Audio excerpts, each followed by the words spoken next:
Doctor अब comics पेश करता है एंथोनी सीरीज की दूसरी वीडियो। ये एंथोनी की ओरिजिनल स्टोरी है। अगर इससे पहले की वीडियो आपने नहीं देखा तो उसको देख लिए, तब इस वीडियो को देखिएगा, तभी आपको ये वीडियो समझ में आएगी।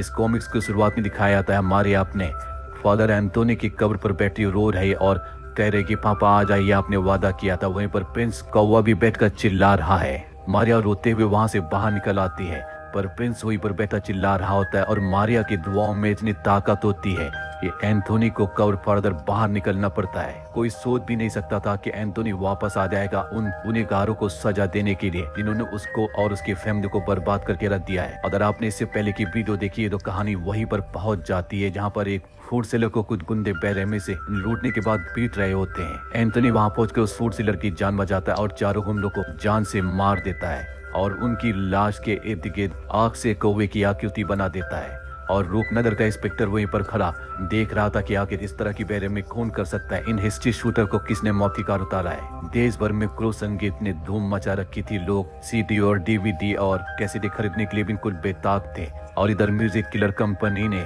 क्रो संगीत की बदौलत 125 करोड़ रुपए कमा चुकी थी, जिस वजह से इनके गुरु में खुशी का कोई ठिकाना नहीं था। कितने रुपए कितने इन लोगों ने उम्मीद भी नहीं की थी। प्रभुदयाल बूचर से जूली की स्थिति के बारे में पूछता है और बूचर उसको बताता है कि वो अभी भी अस्पताल में पर कोमा में और वहाँ पर पुलिस का बहुत सारा खतरा है। प्रभुदयाल जूली को रास्ते से हटाने के लिए बोल देता है, क्योंकि अगर जूली जग गई तो इन सभी को पकड़ने में पुलिस को बहुत आसानी हो जाएगी। वो सारे लोगों को बारे में बता देगी कि इन लोगों की हरकतें की थी। जबकि दूसरी तरफ बलवंत भी 20 लाख रुपए डिग्गी में रखकर अपनी गाड़ी से म्यूजिक किलर के नए हेडक्वार्टर से बाहर निकल पड़ता है और रास्ते में उसका पेट्रोल खत्म हो जाता है। लेकिन उसका पेट्रोल पंप के सामने ही खत्म होता है और वो तुरंत पेट्रोल टंकी पर वहाँ के कर्मचारी से अपनी गाड़ी की टंकी को फुल करने को बोलता है। उसी समय वहाँ से गुजरती कार से किसी ने बाहर फेंका सिगरेट का सुलगता बचा हुआ टुकड़ा, जिसको प्रिंस ने लपक लिया अपनी चोंच में। आंखों में अंगारे लिए खड़ी थी वो आकर थी। इधर कर्मचारी ने जैसे ही नोजल टंकी से बाहर निकाली, तुरंत प्रिंस ने उस सिगरेट के जले हुए टुकड़े को उसकी टंकी की तरफ उछाल दिया, जो जाकर सीधे बलवंत की मोटरसाइकिल की टंकी के अंदर गिरा और तुरंत आग पकड़ ली। पास ही खड़े इंस्पेक्टर इतिहास ने बलवंत को एक तरफ खींचा और तब तक गाड़ी में धमाका होगा और बलवंत की जान इंस्पेक्टर इतिहास की वजह से बच गई, पर उसके 20 लाख रुपए उसी गाड़ी के साथ ही जलकर खाक हो गए, जिसका उसे बहुत ज्यादा अफसोस हो रहा था, क्योंकि उसने अभी भी 20 लाख रुपए म्यूजिक किलर कंपनी से अपने हिस्से का पाया था, जो कि क्रू संगीत से कमाया हुआ था और ये काम किसी और का नहीं एंथोनी के था। प्रिंस वापस एंथोनी के पास पहुंच जाता है। वहीं दूसरी तरफ HMT रिकॉर्ड्स के नाम से प्रभुदयाल ने स्थापित किया था अपनी कंपनी को और वो अब क्रू संगीत की डुप्लीकेट कैसेटें बनाकर पूरे देश में बेचना चाहता था। इससे आने वाला पूरा मुनाफा प्रभुदयाल की जेब में जाता, इसलिए वो इस तरह की हरकत करने से बाहर नहीं आने वाला था। फिर प्रभुदयाल ने ऑन कर दिया सारे प्लेयर और डुप्लीकेट कैसेट बनाने लगा। प्रभुदयाल ने उन कैसेटों को चेक करने के लिए प्ले किया तो उसके अंदर केवल काम किया हुआ था, जिसे सुनकर प्रभुदयाल चौंक गया और सारी कैसेटों का यही हाल था। इससे पहले कि वो कुछ समझ पाता उसके ऊपर प्रिंस आकर उसको टोट मारने लगा और वो जल्दी से दरवाजे की तरफ भागा, पर प्रिंस के बाहर जाते ही दरवाजा खटाक से बंद हो गया। अब कमरे में सैकड़ों कौवों की चिल्लाने की कर्कश आवाज से खोपड़ी जन ना रही थी प्रभुदयाल की, तो इसीलिए वो बाहर भागने के लिए दरवाजे की तरफ लपका और जैसे उसने दरवाजे के हैंडल को पकड़ना चाहा, उसके हाथ में हेडफोन आ गया। कांव किया और उसके दिमाग में इस तरह से गूंज रही थी कि जैसे वो मानो पागल हो जाएगा अभी।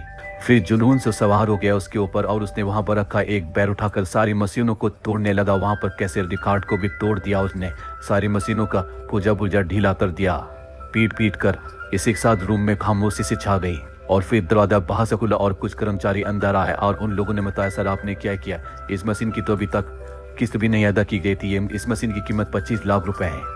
जबकि बाहर प्रिंस और एंथोनी भी HMT रिकॉर्ड्स की इमारत से नीचे कूद चुके थे। नीचे पहुंचते ही एंथोनी ने देखा एक बच्ची सड़क पर अपने गुड्डे को उठा रही है और उसके सामने एक ट्रक आ रही है। ट्रक वाले ने भी शायद उस बच्ची को नहीं देखा था और न ही वो ब्रेक लगा पा रहा था, पर बिजली की तेजी के साथ एंथोनी ने उस बच्ची को उठाया और उसकी जान बचा ली। फिर उसके बुड्ढे को उठाकर मुड़ा और देखा ये कोई और नहीं उसकी बेटी मारिया थी जो रो रही थी और वहां पर काफी अंधेरा था और ये गुड्डा कोई और नहीं एंथोनी का ही गुड्डा था, जिसपे लिखा हुआ था मेरे पापा। उस मासूम मारिया के आंखों के आंसू को देखकर दहल गया एंथोनी का दिल और उसकी आंखें गुस्से से लाल होती चली गई और एंथोनी ने मारिया को गले से लगाया, पर मारिया एंथोनी को नहीं पहचान पाई क्योंकि अंधेरे का समय था। एंथोनी बोलता है, तेरे एक एक आंसू का हिसाब लूंगा माइशाइल, उन शैतानों को छूऊंगा नहीं, मैं जान से मार दूंगा सबको। वही दूसरी तरफ क्रो संगीत की लोकप्रियता को देखते हुए म्यूजिक किलर ने एक शो ऑर्गेनाइज किया था जिसको स्पॉन्सर कर रही थी शहर की जानी मानी कंपनी गोदरेज।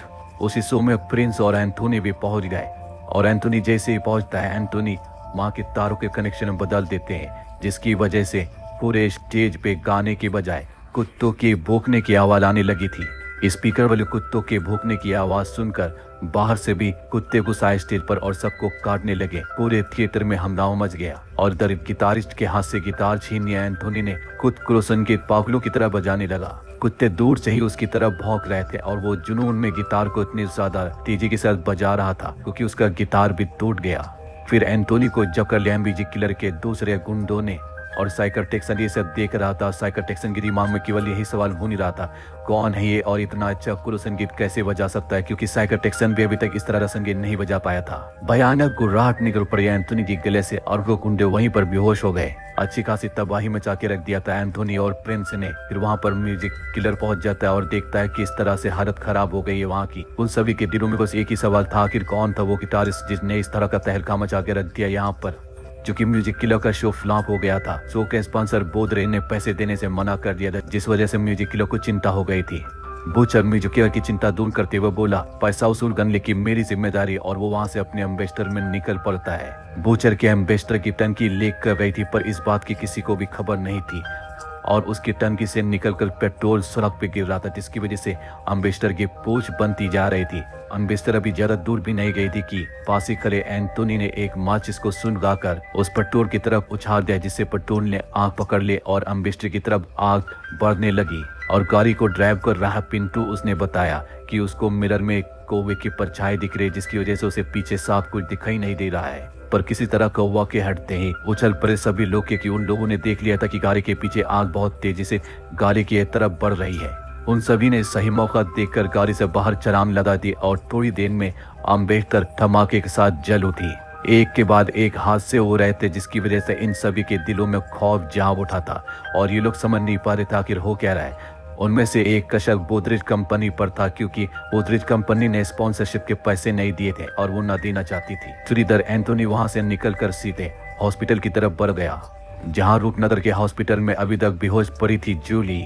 डॉक्टर ने इंस्पेक्टर इतिहास से बताया, बहुत क्रिटिकल कंडीशन में अभी तक है ये। इसके कानों के पर्दे फट गए, जैसे लगता है किसी ने बहुत तेज आवाज में इसके कानों के पर्दे को फाड़ दिया गया हो। डॉक्टर और इंस्पेक्टर के जाने के बाद एंथोनी भी जूली के करीब जाता है और उससे बातें करने की कोशिश करता है और उसको जल्दी उठने को बोलता है, क्योंकि जूली के बिना मारिया का क्या होगा।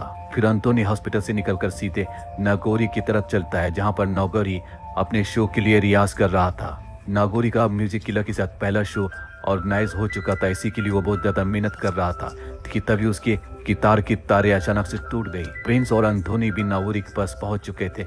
अगले ही पर वायलिन से तार निकलकर नागोरी को जकड़ लेते हैं। तार धीरे धीरे कसता ही जा रहा था और उसके चेहरे से खून टपकने लगा। चेहरे से टपकते हुए खून से जो आकृति बनी, इसे देखकर नागोरी का दिल दहल उठा। फिर एक झटके के साथ वायलिन की तार उसके चेहरे से उतर गए। इसके बाद प्रिंस को कमरे से बाहर जाता देख नागोरी के दिलों में हजारों सवाल भरे हुए थे। उसी शांत स्विमिंग पूल में मौजूद था म्यूजिक किलर भी। उसके दिलो दिमाग में केवल यही सवाल छाए हुए थे कि आखिर वो गिटारिस्ट कौन था और वो वहां कैसे आ गया था। उसने कुरो संगीत को सेम टू सेम कैसे बजा लिया। कहीं वो एंथोनी तो नहीं था, लेकिन एंथोनी तो मर चुका था, उसको हम लोगों ने खुद मारा था। आखिर कौन था वो व्यक्ति? कहीं वो कौवा प्रिंस तो नहीं जिससे प्रेरित होकर एंथोनी ने कुरो संगीत बनाया। एंथोनी कैसे जिंदा हो सकता है, क्योंकि एंथोनी को दफनाते हुए हम लोगों ने खुद देखा था। फिर भी इन सब बातों से अपना ध्यान हटाकर होने वाले शो के बारे में सोचना शुरू ही करता है कि वहाँ पर प्रिंस और एंथोनी दोनों आ जाते हैं और एंथोनी कहता है मुझे नहीं पहचाना म्यूजिक किलर। एंथोनी को देखकर म्यूजिक किलर सोच में पड़ जाता है और उसको बिलीव नहीं होता है कि ये एंथोनी, क्योंकि एंथोनी को तो उन लोगों ने मार दिया था। एंथोनी कहता हाँ ये मैं ही हूँ और उसका गला दबाने लगता है। पास में ही रख के पाम्स पाउडर को भी उसके मुंह नगु से देता है, फिर उसको पीटना शुरू कर देता है। एंथोनी ने वहां पर बाम को भी म्यूजिक किलर की आंखों में मल दिया था, जिसकी वजह से उसकी आंखें बहुत जल रही थी। एंथोनी म्यूजिक किलर को बताता है कि प्रिंस और मारिया की दुआओं ने उसको वापस बुला लिया है और कहता है कि यह भी मेरी पहली मुलाकात है। तुम लोगों को मैं पहले तड़पाऊंगा, फिर उसके बाद तुम लोगों की बारी बारी में जान ले लूंगा। अब जब मैं तुमसे दोबारा मिलूंगा तो तुम्हारी जिंदगी का वो आखिरी पल होगा। फिर एंथोनी मैक को ले जाकर स्पीकर के पास लगा देता है, जिससे कि स्पीकर से निकलने वाली आवाज सीटी में बदल जाती है, जो कानों को झिंझोरने लगती है। उस माइक से निकली सीटी की आवाज सीधे जाकर दिमाग में लगती है। इसको म्यूजिक किलर सहन न कर पाता है और वो सीधा जाकर फ्रीजर के अंदर अपना सिर घुसूर कर अंदर पानी की बोतल निकाल लगता है, क्योंकि उसकी आंखों में भी जलन हो रही थी और कानों में सीटियां गूंज रही थी। म्यूजिक किलर को पानी को ढूंढते देखकर अचानक एंथोनी को डर लगने लगता है और वहां से वो भाग उड़ता है, क्योंकि एंथोनी की भी पानी में डूबकर मौत हुई थी। ये हम लोगों ने पिछली वीडियो में देखा हुआ था। म्यूजिक किलर अपनी आंखों को पानी से पोंछता है और सोचता है कि इस बार तो एंथोनी जला गया, लेकिन अगली बार आएगा तो दोस्तों इस तरह से ये स्टोरी यहीं पर पूरी होती है। इसके आगे का पार्ट में इसके नेक्स्ट वीडियो में बनाऊंगा। और अगर आप चैनल पर नए तो चैनल को सब्सक्राइब कर लीजिए, क्योंकि अब आगे और भी नई वीडियो आने वाली है। अगर आप डोगा को जानते हो तो डोगा की ओरिजिन स्टोरी भी मैंने अपने चैनल पर डाल रखी, उसको देख सकते हैं। इसके अलावा और भी अदर सुपर हीरोज की स्टोरी भी मैं जल्दी बनाने वाला हूँ। अपने दोस्तों को भी इस चैनल के बारे में शेयर कर दीजिए, क्योंकि ये इंडियन सुपर हीरोज हैं। मार्वल के सुपर हीरो इनके आगे बच्चे हैं, तो क्या आप नहीं चाहते हैं ये भी आगे बढ़ें? तो मेरे इस चैनल को सब्सक्राइब करें, वीडियो को लाइक करें और कमेंट में हमें बताइए आपका फेवरेट सुपर इंडियन हीरो कौन सा है। तो मिलते हैं नेक्स्ट वीडियो में।